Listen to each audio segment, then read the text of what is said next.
Salut. Moi, je m'appelle Julien. J'ai 26 ans et je viens de Belgique, d'une petite ville tranquille près de Liège. Aujourd'hui, j'aimerais te parler d'un truc que j'ai longtemps gardé pour moi. Un truc qui me faisait sentir bizarre, différent. Et peut-être que toi aussi, tu vas te reconnaître. Tu vois, moi, je pense trop. Quand je dis trop, c'est pas juste réfléchir un peu plus. Non, c'est penser tout le temps. Du matin jusqu'au soir, et même pendant la nuit.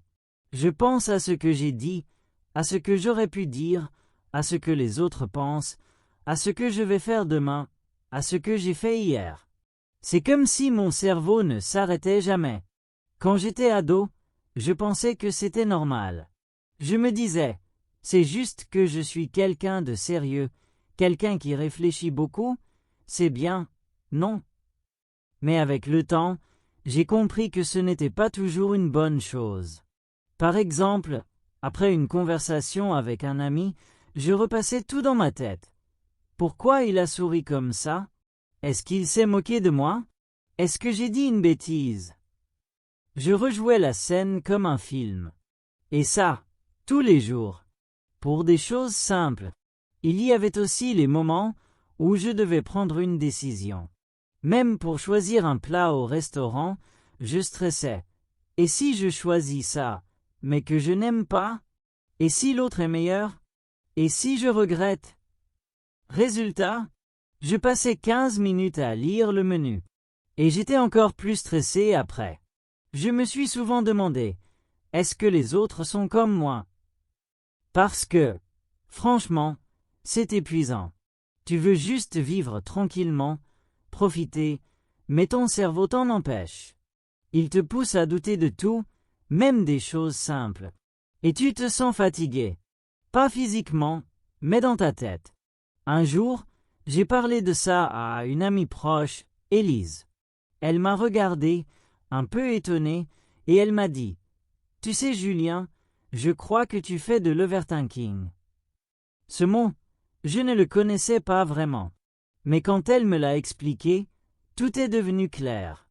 L'overthinking, c'est quand tu penses tellement que ça te bloque. Tu n'agis plus. Tu es paralysé. Et parfois, tu deviens triste, anxieux, fatigué, sans comprendre pourquoi. Je me suis dit, ok, alors c'est pas que je suis fou. C'est juste que je pense trop. Et rien que ça m'a soulagé. Parce qu'on se sent moins seul quand on met un mot sur ce qu'on vit, tu vois? Alors voilà, aujourd'hui, j'avais envie de te parler de ça. Parce que peut-être, toi aussi tu penses trop. Peut-être que tu te poses 1000 questions, tout le temps. Et peut-être que tu crois que c'est juste toi qui es bizarre. Mais non, tu n'es pas seul. Et tu n'es pas bizarre. Dans les prochaines parties, je vais te raconter comment l'overthinking a changé ma vie, pas toujours dans le bon sens, pourquoi on est si nombreux à vivre ça aujourd'hui, et surtout, ce que j'ai essayé pour aller mieux. Promis, on va rester entre nous. Comme entre amis. Quand trop penser gâche la vie. Comme je te disais dans la première partie, je pense beaucoup. Trop. Même. Et pendant longtemps, j'ai cru que c'était juste un trait de caractère. Mais en fait, ça m'a pourri la vie. Vraiment. Tu sais, il y a quelques années, j'ai eu une opportunité en or. Mon patron m'a proposé un nouveau poste, avec plus de responsabilités. C'était un beau défi. Une vraie chance. Mais au lieu de me sentir heureux, j'ai paniqué. Je me suis mis à penser à tout ce qui pouvait mal se passer. Et si je ne suis pas à la hauteur? Et si mes collègues me jugent? Et si je fais une erreur? Et si je déçois tout le monde? Et ces pensées, elles tournaient, encore et encore dans ma tête. Résultat, j'ai refusé le poste. Oui, j'ai dit non, par peur. Et après, je me suis senti nul. Je me suis dit, tu vois, t'es pas capable. T'es faible. Mais en vrai, c'était pas que j'étais incapable. C'était juste mon cerveau qui me bloquait. Et cette peur-là, Elle venait de l'overthinking. Et ce n'était pas qu'au travail. Même dans mes relations, c'était compliqué. Par exemple, j'étais en couple avec une fille super gentille, Léa. Elle m'aimait, et moi aussi. Mais dans ma tête, c'était toujours le chaos. Pourquoi elle ne répond pas tout de suite à mon message? Est-ce qu'elle m'en veut? Est-ce qu'elle parle à quelqu'un d'autre? Est-ce qu'elle va me quitter? Je devenais jaloux, inquiet, alors qu'il n'y avait aucune raison. Et tu sais quoi? À la fin, c'est moi qui ai tout gâché. Parce que mes pensées ont tout envahi. Je l'ai poussée à bout avec mes doutes, mes peurs, mes questions. Et un jour, elle m'a dit, « Julien, je t'aime, mais je me sens étouffée. J'ai besoin de respirer. » Et elle est partie. Ça m'a fait mal. Très mal. Et là, j'ai compris que penser trop, ça ne protège pas. Ça détruit. Je ne dis pas que réfléchir, c'est mauvais. Non. Réfléchir, c'est bien. Mais quand on réfléchit trop, on oublie de vivre. On se fait du mal tout seul. Et le pire, c'est que souvent, personne ne voit ce qu'on vit. Parce que de l'extérieur, tout va bien. Tu travailles, tu souris, tu rigoles. Mais dedans, c'est le chaos. Je me rappelle d'un soir où j'étais seul chez moi. J'avais passé la journée à douter, à me poser des questions. Et d'un coup, j'ai senti un vide énorme. Je me suis demandé, est-ce que je vais toujours vivre comme ça? Est-ce que ça va s'arrêter un jour? Ce soir-là, j'ai décidé que je ne voulais plus vivre dans ma tête. Je voulais vivre dans le présent, avec les autres, sans peur. Mais bon, ce n'est pas si simple. Ça ne change pas du jour au lendemain. Il faut du temps, de la patience. Et surtout, il faut apprendre à se comprendre soi-même. Dans la prochaine partie, je vais te parler de ce que j'ai fait pour aller mieux. Les petits pas, les erreurs, les découvertes. Peut-être que ça t'aidera aussi. Qui sait? Comment j'ai commencé à aller mieux? Bon, alors, comment j'ai commencé à aller mieux? Ce n'est pas un secret magique. Ce n'est pas un bouton qu'on appuie et hop, plus d'overthinking. Non, c'est un chemin. Lent, parfois chaotique, mais possible. La première chose que j'ai faite, c'est parler. Juste ça. Parler. Pas forcément à un psy, au début. C'était trop dur pour moi d'imaginer m'asseoir devant un inconnu et lui raconter mes pensées les plus folles. Alors j'ai commencé petit, j'ai parlé à un ami. Je me rappelle, c'était Tom, un collègue. On buvait un café et je lui ai dit, « Tu sais, parfois j'ai l'impression que mon cerveau ne s'arrête jamais. Ça me fatigue. » Et là, tu sais ce qu'il m'a répondu? Moi aussi. Bam! Juste ça. 2 mots. Et je me suis senti moins seul. C'est fou comme parfois, il suffit d'un petit échange pour alléger ce poids invisible. Depuis ce jour, j'ai compris que parler, même un tout petit peu, ça peut tout changer. Ensuite, j'ai essayé d'écrire. Tous les soirs, ou presque, je prenais 10 minutes pour poser mes pensées sur papier. Je ne cherchais pas à être logique ou organisé. Juste écrire ce que j'avais en tête.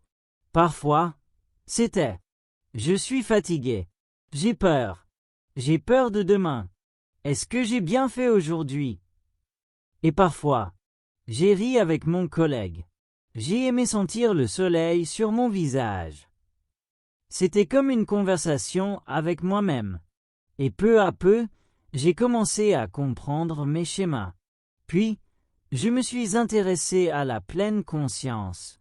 Tu sais, ce truc dont on entend souvent parler, mais qu'on ne prend pas toujours au sérieux. Moi non plus, au début. Mais un jour, j'ai téléchargé une application de méditation. J'ai essayé 10 minutes par jour. Respirer, écouter, ressentir, juste être là. Les premières fois, c'était bizarre. Mon cerveau partait dans tous les sens. Mais avec le temps, j'ai commencé à apprécier ces moments de calme. Et surtout, j'ai compris une chose, je ne suis pas mes pensées. Mes pensées existent, oui. Mais elles ne me définissent pas. Elles passent. Comme des nuages dans le ciel. Et puis, j'ai aussi changé certaines habitudes. Avant, je passais des heures sur les réseaux sociaux. Et tu sais ce que ça faisait? Je me comparais. Tout le temps. Lui, il voyage. Elle réussit. Lui, il a l'air tellement heureux. Et moi, je restais là, à me sentir nul. Alors j'ai décidé de limiter mon temps sur les applis. Moins de scroll, plus de vrai. J'ai aussi repris une activité physique. Rien de faux. Juste marcher. Tous les jours, 30 minutes. Écouter de la musique, regarder les arbres, sentir l'air frais. Ça m'a aidé à revenir à l'instant présent. Petit à petit, j'ai construit une routine plus saine. Pas parfaite, hein. Je suis toujours quelqu'un qui pense beaucoup. Mais aujourd'hui, je ne me bats plus contre moi-même. J'ai compris que l'overthinking, c'est souvent une peur du futur. Une envie de tout contrôler. Mais la vérité, c'est qu'on ne contrôle pas tout. Et ce n'est pas grave. Maintenant, quand je sens mon esprit partir trop loin, je me dis, respire. Tu es ici. Maintenant. Tu fais de ton mieux. Et c'est suffisant. Recréer du lien avec les autres et avec moi-même. Quand on passe des années à trop penser, à tout analyser, on finit souvent par se couper des autres. C'était mon cas. Je pensais que je gênais, que j'étais trop intense, trop silencieux, trop fragile. Du coup, je gardais tout pour moi et je souriais pour faire croire que tout allait bien. Mais à force de se cacher, on finit par s'éloigner. Pas physiquement, mais émotionnellement. Même entouré, on se sent seul. Et ça, c'est douloureux. Après avoir commencé à aller un peu mieux, je me suis dit, Julien, il est temps d'oser être toi-même. Vraiment. Alors j'ai commencé par des petites choses. Dire non quand je n'avais pas envie. Dire oui quand j'avais peur. Inviter un ami à boire un verre, même si une partie de moi voulait rester chez moi à réfléchir. Et tu sais quoi? Les gens ont commencé à me redécouvrir. Et moi aussi. Je me souviens d'une conversation avec Clara, une amie d'enfance. Elle m'a regardé un jour et m'a dit « Tu sais, je t'ai toujours trouvé intéressant. Mais là, on dirait que tu te laisses un peu plus respirer. » Ça m'a touché. Parce qu'elle avait raison. J'avais toujours été là, mais derrière une couche d'anxiété. Reprendre contact avec les autres, c'est aussi apprendre à faire confiance. Ce n'est pas facile quand ton cerveau imagine toujours le pire. Et si je dis un truc idiot? Et s'il ne m'aime pas? Et si je ne suis pas assez intéressant? Mais chaque fois que j'ai dépassé cette peur, je me suis senti plus vivant. Et puis il y a eu un truc que je ne pensais pas possible, me faire confiance à moi-même. J'ai toujours cru que je devais faire plaisir aux autres pour mériter ma place. Mais j'ai compris que ce que je ressens, ce que je pense, ce que je veux, compte aussi. Même si ce n'est pas parfait. Même si ce n'est pas comme tout le monde. Tu vois, aujourd'hui, je n'ai pas une vie de rêve. Je n'ai pas résolu tous mes problèmes. Je pense encore trop parfois. Mais maintenant, je ne me déteste plus pour ça. Je m'accepte un peu plus. Et ça change tout. Je ne cherche plus à impressionner. Je cherche à me connecter. À moi-même. Aux autres. Au monde. Et tu sais ce qui est fou? C'est qu'en arrêtant de vouloir être parfait, j'ai commencé à vraiment vivre. Ce que j'ai vraiment appris. Parfois, ce ne sont pas les grandes choses qui changent une vie. Ce sont les petits déclics, les petites phrases, les petites prises de conscience. Et moi, à travers ce long chemin avec mon cerveau qui court partout, j'ai compris plusieurs choses. Des choses simples, mais puissantes. La première, c'est que penser n'est pas toujours comprendre. Je pensais qu'en analysant tout, je trouverais des réponses. Mais souvent, je ne faisais que tourner en rond dans ma tête.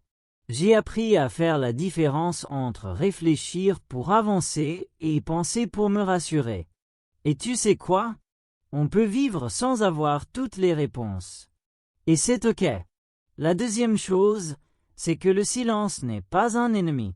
J'avais peur du vide, du silence, du rien. Parce que dans le silence, les pensées arrivent.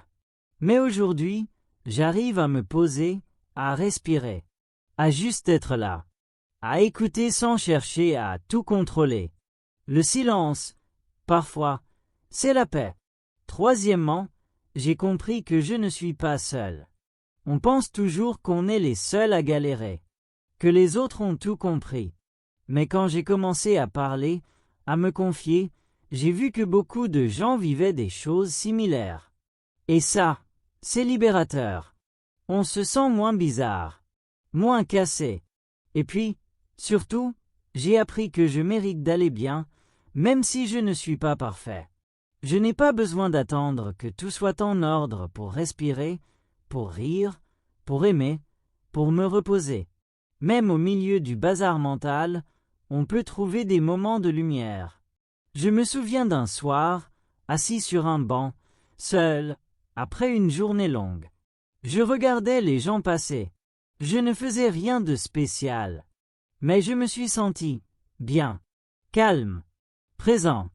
Pas dans le passé, pas dans le futur. Juste là. C'est peut-être ça, la vraie victoire contre le overthinking, ne pas le faire disparaître, mais ne plus lui donner tout le pouvoir. Voilà, je crois que j'ai tout dit, ou presque. Ce n'était pas une leçon. Ce n'était pas une recette miracle. C'était juste mon histoire. Mon chemin un peu chaotique dans ma tête, mes doutes, mes prises de conscience. J'espère que tu t'y aies retrouvé un peu, ou que ça t'a fait du bien de l'entendre. Si toi aussi tu penses trop, si ton cerveau ne te laisse jamais tranquille, sache que tu n'es pas seul. Et surtout, que tu n'es pas bizarre. Tu es humain. Tu es sensible. Tu veux bien faire. Et parfois, tu te fatigues toi-même. Moi aussi, je suis passé par là. Et je suis encore en chemin. Mais aujourd'hui, je suis plus doux avec moi-même. Tu n'as pas besoin d'avoir tout compris pour avancer. Tu n'as pas besoin d'aller vite. Ce n'est pas une course. C'est ta vie, ton rythme, ton espace. Alors si ce podcast t'a parlé, n'hésite pas à en parler toi aussi. À un ami, à une sœur, à toi-même dans un journal. Parce que plus on partage, plus on guérit. Et parfois, juste entendre quelqu'un dire « Moi aussi, je pense trop », ça suffit pour se sentir un peu mieux. Merci de m'avoir écouté jusqu'ici. Vraiment, ça me touche. Prends soin de toi, doucement, un pas après l'autre. Et rappelle-toi, tu es plus que tes pensées. À bientôt.